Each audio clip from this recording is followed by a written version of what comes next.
ai ranar nan da na je ragamu barayi da suka zo jarka suka buga mafiya suka gudu duka amma wa'annan gaskiya sai a hankali amma abin al'ajabi fa gaskiya baya karewa. Kuma ina baka labari akwai ran da na je Janguza kawai ina cikin tafiya sai na goyi na haka rijiya sai rana ya cin masa kawai sai na ga ya ɗauki rijiyar ya mai da ta inuwa. Rijiyar? Ya mai da ta inuwa ba. Abin al'ajamin da yawa gare ban mamaki na ce abin al'ajamin yawa gare to shekaran jiya na da wani aibawa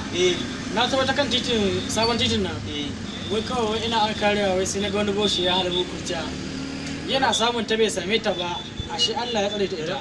sai dan cikin ta samu sai ga dan cikin ta ya fasha kai a gaskiya nan babban al'amari kai wa sai wa kai ka lokacin da kuka je sabon titin nan a hanyar nan wannan gadan nan ko ta bayan sallar nan wannan gadan nan ko rabi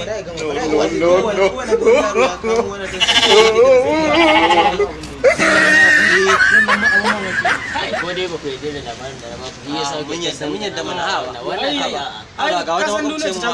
wata makwabciya a unguwan ma da ta hada ta dafa ruwan zafi ko yaran ta saboda wasa ko suka hada mata ruwan zafin nan da sanyi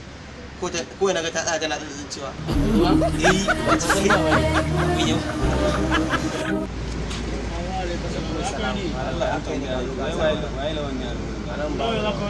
Allah malam wari mana Allah irin ko wata kawo banza za ka bayar da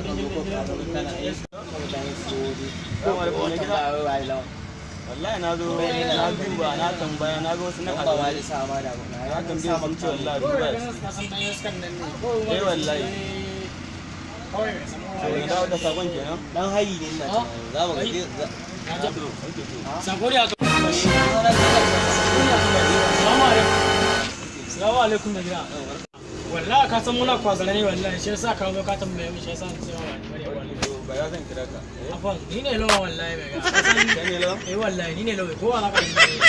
ko ta ire za ka je can ko ina za ka je ka san an san ni ne na same shi wallahi a gani ba na gare shi ne gana ne gana ne wannan ne ko